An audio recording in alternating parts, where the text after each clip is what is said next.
கலைஞருக்குள்ள அந்த எதிர்ப்புங்கிறது மு.க. ஸ்டாலினுக்கு இல்லை. அந்த பெரிய உயரத்தில் இருக்கிறாரு மு.க. ஸ்டாலின். அவரோட ஓபிஎஸ் கை குலுக்கிறதுனால ஓபிஎஸ்க்கு எந்த பாதகமும் வராதுங்கிறது என்னோட ஆணித்தரமான கருத்து. இந்த முறையும் அவர் தனிச்சு நிக்கிறது அப்படிங்கிறது அரசியல் ரீதியா அவர் கொள்கை ரீதியா நிக்கிறதுன்றது சரி. ஆனா அந்த கட்சி தொண்டர்களுக்கு எடப்பாடி கூட்டணி பண்ணா யாருங்க ஜெயிக்க முடியும்? எடப்பாடி கூட்டணி போய் தோத்து போச்சுன்னா என்னங்க பேசுறீங்க நீங்க? அதே விக்கிரவாண்டியில உங்க போராட்டத்தை ஆதரிச்சு சீமான் வராரு. என்ன ஓட்டு சீமானுக்கு கிடைச்சி? 1% ஓட்டு. ஓட் டிரான்ஸ்பரிங் கெப்பாசிட்டி இல்லாத, ஈர்ப்பு சக்தி அற்ற ரெண்டு ஜாதி கட்சியா போன எடப்பாடியை தலைமையேற்றா சீமானுக்கு என்ன நிலைமை ஆகும்? பேர சொல்லிரட்டா பொருந்த கூட்டணியா தான் இருக்கும் அப்படின்றீங்க. எங்க எடப்பாடிக்கு தான் seat vote transferring seat converting கெப்பாசிட்டியே இல்லையே. கூட்டணி போனா ஜெயித்துருன்னு சொன்னா கூட்டணி போனா அதோட முடிஞ்சு போச்சு. விஜய் அரசியல் வியாபாரியா வந்திருக்கிறாரு, பச்சவந்தியா இருக்கிறாரு. சீமான் இந்தந்த மக்களுக்காக தெளிவா இருக்கிறாரு. பல்லர்களே பாண்டியர்கள் சொல்லிட்டு பசுமனுக்கு சீமான் போய் நிக்கிறது மாதிரி சசிகலா தினகரன் ஓபிஎஸ் அடிச்ச எடப்பாடியால பசுமனுக்கு போக முடியலையே. சோ அப்போ சீமானுக்கு லீடர்ஷிப் எல்லா விஷயமும் விஜய் சீமான் கம்பாரிசன்ல சீமானுக்கு பெருசா வரும். ஏர்முகமா தான் இருக்கும் கண்டிப்பா. எடப்பாடி கிட்டே நிறைய வன்னியர் தலைவர்கள் இருக்காங்க. அதுதான் அவரை காப்பாத்துது. 10.5 வன்னியர் தலைவர்கள் தான் அவரை காப்பாத்திருக்காங்க. இது எம்ஜிஆர் காப்பாத்தினாரு, ஜெயலலிதா காப்பாத்தினதெல்லாம் கட்டுக்கதை, பச்சை பொய்.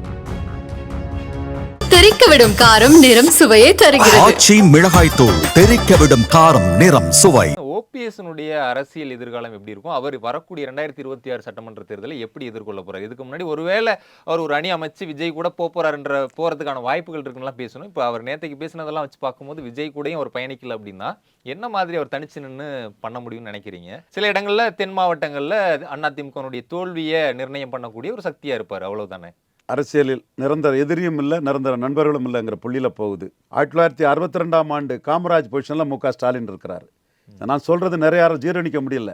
அங்க அண்ணன் ரஜினிகாந்த விமர்சனம் பண்ணி உதயநிதி ஸ்டாலின் பெரியவங்கெல்லாம் வீட்டில் இருக்கு, நம்ம சிஏ எடுத்து போராடுவோம்னாரு. நீங்க எல்லாம் உங்க தாத்தா வந்தாலும் சிஏ ஒன்றும் பண்ண முடியாது உதயநிதி ஸ்டாலின்னு ஆணித்தரமா சொன்னவன். ஆனால் ரஜினிகாந்த கிண்டல் பண்ணி உதயநிதி ஸ்டாலின் வயசானவங்களாம் அங்கே இருக்கட்டு, நாம சிஏ எடுத்து போராடணும் சொன்னோம். உங்கள் தாத்தா வந்தாலும் சிஏ ஒன்றும் பண்ண முடியாது, மோடி அமித்ஷா எங்களுக்கு அது பெற்றான இதுங்கிறத நாம் தெளிவாக சொன்னேன். அப்படி சொன்ன ரவீந்திரன் துரைசாமி இப்போ நான் சரியான ஒரு பாதையில் சொல்கிறேன். 62 காமராஜ் பொசிஷனில் ஸ்டாலின் இருக்கிறார். ஏன்னா 62 தேர்தலுக்கு முன்னாடி பெருஞ்சர் அண்ணா பெருந்தகை சத்தியவாணி அம்மையா இருக்க பவர் பாலிடிக்ஸுக்கு ஈல்டாகி அதை மதிக்க வேண்டிய சூழ்நிலையில் ஜிம்கானா கிளப்புக்கு எதிராக பண்டித நேரு பிரதமரை கூப்பிட்டு சென்னை மாநகராட்சி சார்பாக காமராஜ் சிலையை சிறந்து வச்சுக்கிட்டு தான் இன்றைக்கும் அந்த சிலை அங்கே இருக்குது. நான் ரவீந்திரன் துரைசாமி மொட்டச்சாத்தான் குட்டையில் விழுந்தாண்டி ஆதாரம் இல்லாமல் எதையும் அடிச்சு விடுறது கிடையாது. சென்னை மாநகராட்சி விளக்கு நல்ல லைட்டை போட்டு அங்கே கரெக்டாக வச்சுருக்காங்க. சென்னை மாநகராட்சி சார்பாக வைக்கப்பட்ட சிலை, மாநகராட்சியோட சிம்பல் அதில் இருக்குது. அந்த சிலை பண்டித ஜவஹர்லால் நேரு திறந்து வச்ச சிலை எப்போ திறக்கப்பட்டதுன்னா தேர்தலுக்கு 4 மாதத்துக்கு முன்னாடி. அப்படிப்பட்ட ஒரு உயரத்தில் இன்னைக்கு 62 காமராஜ் இருந்த ஒரு உயரத்தில் ஸ்டாலின் இருக்கிறார். பூமரங்கிள்களுக்கு தெரியல. பூமரங்கிள்னா அந்த ஒரு அதாவது கலைஞருக்குள்ள எதிர்ப்பு ஸ்டாலினுக்கு இருக்குன்னு நினைச்சிட்டு இருக்கிறான்ல, குய் வைவா அலர்ட்டா தெரியாதவர்கள் அத்தனை பேரும் பூமரங்கில் தான். டேய், கலைஞருக்குள்ள எதிர்ப்பு ஸ்டாலினுக்கு இல்லப்பா. முதல் அரசியல் சட்ட திருத்தத்தை மூலவர் காமராஜ்னு சொன்னா அந்த பெருமை இந்த சமூகம் இன்னைக்கு இந்த லெவலில் இருக்கிறதுக்கு முக்குலத்தோர், வன்னியர், 64 பிற நாடாரு, 74 பிற வெள்ளாள கவுண்டர், உடையாறு, யாதவரெல்லாம் இன்னைக்கு வளர்ந்துருக்காங்கன்னா தமிழ்நாட்டுக்குள்ளே காமராஜோட அரசியல் அதிகாரங்கிறத ஸ்டாலின் ஒத்துக்கிறாரு. என்னைக்கு கலைஞர் ஒத்துக்கிட்டாரு. ஸோ கலைஞருக்குள்ள அந்த எதிர்ப்புங்கிறது மு.க. ஸ்டாலினுக்கு இல்லை. அந்த பெரிய உயரத்தில் இருக்கிறாரு மு.க. ஸ்டாலின். அவரோட ஓபிஎஸ் கை குலுக்கிறதுனால ஓபிஎஸ்க்கு எந்த பாதகமும் வராதுங்கிறது என்னோட ஆணித்தரமான கருத்து. நீங்க அந்த எம்ஜிஆர் அந்த சென்டிமெண்ட் போயிட்டுங்கிறது என்னோட கருத்து. ஸோ ஓபிஎஸ் அந்த ரூட்டில் தான் போனால் அவருக்கு நஷ்டம் இல்லைங்கிறது என்னோட ஆணித்தரமான கருத்து. அதே போல் சீமானும் இப்போ நிறைய மாடுகளை வச்சு மாநாடு பொதுக்கூட்டம் நடத்துகிறாரு, சில கல்லிறக்கும் போராட்டம் பண்ணுறாரு. அவருடைய போராட்ட வடிவங்கள், அரசியல் வடிவங்கள் மாறி இருக்குது, தீவிரமாக இயங்கிட்டு இருக்காரு. இப்போ அடுத்து மாநாடு நடத்த போகிறேன், அது விஜயை தாண்டி கூட்டம் வரும்லாம் சொல்கிறாரு. இந்த முறையும் அவர் தனிச்சு நிற்கிறது அப்படிங்கிறது அரசியல் ரீதியாக அவர் கொள்கை ரீதியாக நிற்கிறதுன்றது சரி. ஆனால் அந்த கட்சி தொண்டர்களுக்கு அது கூட்டணி போய் எடப்பாடி கூட்டணி பண்ணால் யாருங்க ஜெயிக்க முடியும்? எடப்பாடி கூட்டணி போய் தோத்து போச்சுன்னா என்னங்க பேசுறீங்க நீங்க? சும்மா எடப்பாடிக்காக பேசுறவன் ஆடு நனைகிறதுன்னு ஓனாய் அழுகிற மாதிரி பேசுகிறான். என்னை விட மேலே சீமானுக்கு நன்மையை நான் ஆர்எஸ்எஸ்காரன், எதிர் திசையில் இருக்கக்கூடியவன், என் கொள்கை வேறு அவர் கொள்கை வேறுனாலும் சீமானுக்கு இப்போ தனிப்பட்ட நன்மையை என்னை விட மேலே எவன் சொல்லிட முடியும்? அவனவன் அரசியல் வியாபாரிகளும் நிர்மலாவுக்கு புரோக்கர்களும் வந்து புரோக்கர் வேலையை பார்க்க வந்துட்டு இருக்கானுங்க. சீமான் தெளிவாக தனிச்சுங்கிறதுல உறுதியாக இருக்கிறாரு. சரி, கூட்டணி நீங்க வைங்க. 36% ஓட்டு எடப்பாடி பழனிசாமிக்கு ஈரோடு கிழக்கில் எடுத்திருந்தார். என்ன ஓட்டுன்னு தெரியும். எம்ஜிஆர் ஓட்டு, ஜெயலலிதா ஓட்டெல்லாம் ஒன்றும் இல்லைங்க. 10.5 கொடுத்தனால வன்னியருக்கு மைட்டுக்கு ஈல்டான ஒரு அவரை கொடுக்கணும்னு கொடுத்த ஓட்டு. வன்னியர் பலம் 1931 சென்சஸ் படி 17%, அம்பாசங்கர் கமிஷன் அடிப்படி 13%, சிங்கிள் லார்ஜஸ்ட் ஆஃப் கம்யூனிட்டி. எங்களால் தான் தனி ஒதுக்கீடு ஒரு ஜாதிக்கு வாங்க முடியுங்கிற அவங்க மைட் அசர்டேஷன், அது கிடைச்ச ஓட்டு 36% ஓட்டு. ஏன் திருநெல்வேலியில் 8% போச்சு? முக்குலத்தூர் அதை எதுக்குறான். வண்ணார், நாவிதர், குயவர், போயர், ஒட்டர், வேட்டுவ கவுண்டர், உராளி கவுண்டர், தொட்டியநாயக்கர், மருத்துவர், மங்களா, முக்குவர், பரதவராஜ குலமீனவர், ஆண்டி பண்டாரம், ஜங்கம், மலையர், சேர்வை எல்லாம் அதை எதுக்குறான். இங்கே அவன் ஆதரிச்சான். அவன் மூலமாக நீங்கள் எடுத்தது 37% ஓட்டு. அதே விக்கிரவாண்டியில் உங்கள் போராட்டத்தை ஆதரித்து சீமான் வராரு. என்ன ஓட்டு சீமானுக்கு கிடச்சி? 1% ஓட்டு. ஓட் டிரான்ஸ்ஃபரிங் கெப்பாசிட்டி இல்லாத, ஈர்ப்பு சக்தி அற்ற 2 ஜாதி கட்சியாக போன எடப்பாடியை தலைமையேற்றா சீமானுக்கு என்ன நிலைமை ஆகும்? பேர சொல்லிடட்டா, பொருந்த கூட்டணியாக தான் இருக்கும் அப்படின்றீங்க. எங்க எடப்பாடிக்கு தான் ஓட் டிரான்ஸ்ஃபரிங் சீட் கன்வெர்ட்டிங் கெப்பாசிட்டியே இல்லையே. கூட்டணி போனால் ஜெயித்துருன்னு சொன்னால் கூட்டணி போனால் அதோட முடிஞ்சு போச்சு. சீமான் இப்போ 17% வாக்கு வர கன்சிராம் பாணியில், நிதிஷ்குமார் பாணி 17% வரது உறுதியாக உங்களுக்கு அதனால சொல்ல முடியுது. அதுக்கும் காரணங்களை ரீசன் பண்ணுறேன். 8% வருவார் நான் தான் சொன்னேன். விக்கிரவாண்டியில் எடப்பாடிக்கு ஓட் டிரான்ஸ்ஃபரிங் கெப்பாசிட்டி இப்போ விஜய் வரும்போது குறையும் அப்படிங்கிறது தான். விஜய் வரும்போது கூடும்.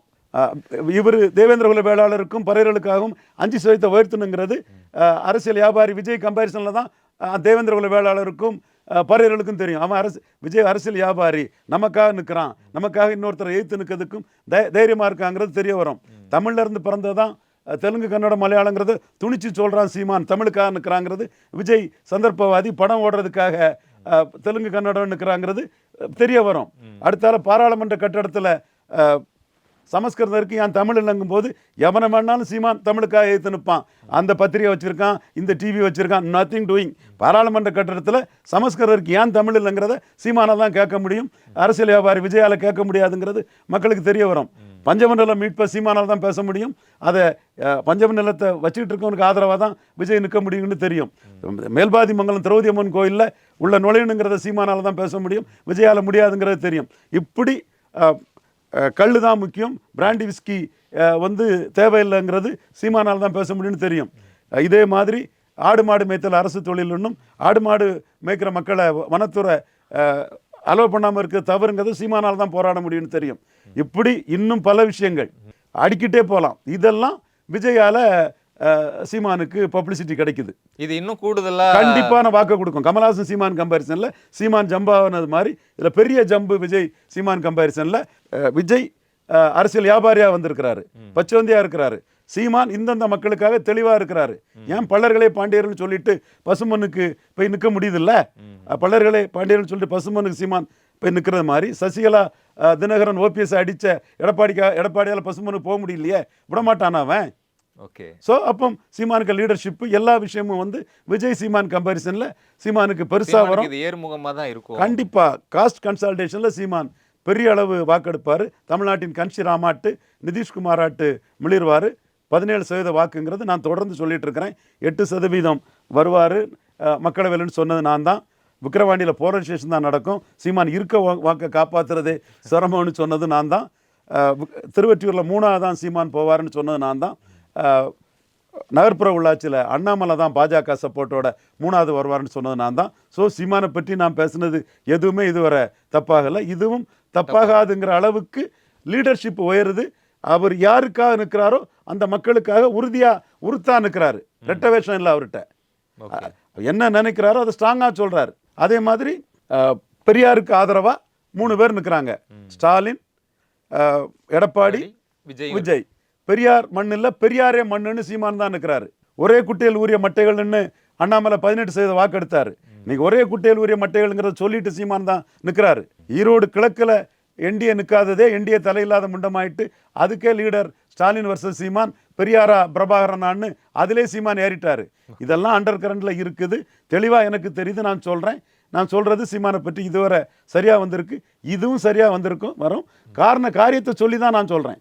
குறிப்பாக இது பெரியார் மண் இல்லை, பெரியாரே மண்ணுன்னு சொல்கிறது பலருக்கு மனசு வருத்தத்தை கொடுக்கலாம். நான் அப்படி சொல்கிறதுக்குன்னு ஒரு தனி ஓட்டு இருக்குது. 3 பேரும் பெரியார் சைடு நிற்கிறாங்க. ஸ்டாலின், எடப்பாடி, விஜய், இவர் மட்டும்தான் இது பெரியார் மண்ணுன்னு சொல்லிக்கிட்டு தமிழ் அடையாளங்களை முன்னிறுத்துறாங்க. அதுவே நம்ம எடுக்கலாம். இன்னைக்கே அவர் சொல்கிறாரு, நான் ஆட்சிக்கு வந்து கலைஞர் நூலகத்தை மாற்றி பாண்டித்துறை தேவர் நூலகம்னு மாற்றவனு ஓங்கி அடிக்கிறாரு. அப்போ அந்த இடத்துக்குள்ளே கலைஞர் அடிச்சுட்டு தமிழ் அடையாளத்துக்காக நிற்கிறாரு. எம்ஜிஆர் ஆட்சி அமைப்புன்னு கமலஹாசன் சொல்லும்போது எம்ஜிஆர் ஊழல் பெருச்சாளி, சாராய வியாபாரிகளை கல்வி தந்தை ஆக்குனாருன்னு சொன்னார்.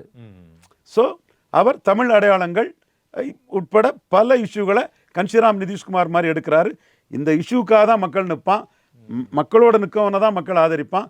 அவனுக்காக நிற்கவனுக்கு தான் அவன் ஓட்டு போடுவான். வெறும் சினிமா கவர்ச்சியில் ஓட்டு போட்டுடலான்னா அது திருமங்கலம் சரத்குமார் ராதிகாவுக்கு நேர்ந்த கதி தான். நாடாளுமன்றத்தில் 8% போது சட்டமன்ற தேர்தல் இன்னும் கூடுதலா தான் அவருக்கு இதுல வரப்போகுது அப்படின்றத சொல்றீங்க உறுதியா.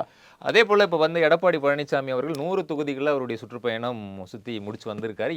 அந்த 100 தொகுதியில் 36 தொகுதியில் அவர் ஸ்டாலினோட பெரிய தலைவர். 100ல 36 அந்த 100க்குள்ள இன்னும் இருக்கு. ஆக்சுவலாக அந்த 100 அதுக்குள்ள அவரேஜாக தான் சொல்கிறேன். அந்த ஏரியாவுக்குள்ளே சொல்கிறேன். பேர் போவார். சிதம்பரம், விழுப்புரம் இந்த ஏரியாவுக்குள்ளெல்லாம் வன்னியர் வந்து அவரை வன்னியர்களின் பெருந்தலைவராக பார்க்குறான். 10.5 கொடுத்தனால எம்ஜிஆர் ஓட்டு, ஜெயலலிதா ஓட்டு, ரெட்டையில ஓட்டுங்கிறவெல்லாம் சும்மா ஏசி ரூமில் இருந்துக்கிட்டு களம் தெரியாமல் பேசிகிட்டு இருக்கவனுங்க. அது எம்ஜிஆர் ஓட்டு, ஜெயலலிதா ஓட்டு, ரெட்டையில ஓட்டுன்னா ஏன் கன்னியாகுமரியில் 15% ஜெயலலிதா உயிரோடு இருந்தால் கிடைக்கும். ஜெயலலிதா உயிரோடு இருக்கும்போது நோட்டா கீழே போன ஒரு கட்சிக்கு கீழே ஏன் 3.5% போனோம், திருநெல்வேலி ஏன் 8% போனோம். ஸோ இது 10.5க்கான ஓட்டு. வன்னியர் பேக்கிங் அவருக்கு இருக்குது. C P Shanmugam Vanniyar powerful leader, K P Munusamy Vanniyar powerful leader, Anbazhagan Vanniyar powerful leader, Veeramani கீழே போயிருக்கலாம் என்றாலும் அவர் பவர்ஃபுல் தான். இன்னும் சொரத்தூர் ராஜேந்திரன், அருள்மொழித்தேவன், சம்பத் நம்ம நண்பர் சம்பத்து, பல வன்னியர் லீடர்கள் வந்து நீக்கமர நிறைஞ்சிருக்காங்க. ஒரு கட்டத்தில் வீரபாண்டி ஆறுமுகம், மதுராந்தம் ஆறுமுகம், செஞ்சி ராமச்சந்திரன் போன்ற வன்னியர் லீடர்கள் வந்து கலைஞருக்கு 77 பெரிய அசட்டாக இருந்தாங்கல்ல. மாவட்ட செயலாளர்கள் மயிலாடுதுறை கிட்டப்பா, சத்யசீலம், பூம்புகார் விஜயபாலன், ஆண்டிமடம் சிவசுப்பிரமணியம், இப்போ துறைமுகம் செல்வராஜ், தருமபுரி சின்னசாமி, ஆண்டிமடம் துரை சரவணன், குறிஞ்சிப்பாடி பன்னீர்செல்வம், நெல்லிக்குப்பம் கிருஷ்ணமூர்த்தி, காட்பாடி துரைமுருகன், இப்படி நிறைய வன்னியர் தலைவர்கள் கலைஞர்கிட்ட இருந்த மாதிரி எடப்பாடிக்கிட்டே நிறைய வன்னியர் தலைவர்கள் இருக்காங்க. அதுதான் அவரை காப்பாற்றுது. 10.5 வன்னியர் தலைவர்கள் தான் அவரை காப்பாற்றிருக்காங்க. இது எம்ஜிஆர் காப்பாற்றினாரு, ஜெயலலிதா காப்பாற்றினதெல்லாம் கட்டுக்கதை, பச்சை பொய், தரவு இல்லாமல் விவரம் இல்லாமல் பேசிகிட்டு இருக்குது. ஓகே சார், பல்வேறு விஷயங்களை பகிர்ந்துக்கிட்டீங்க. குமுதம் சார்பாக மிக்க நன்றி. நன்றி. தெறிக்கவிடும் காரம், நிறம், சுவையை தருகிறது. ஆச்சி மிளகாய் தூள் தெறிக்கவிடும் காரம், நிறம், சுவை.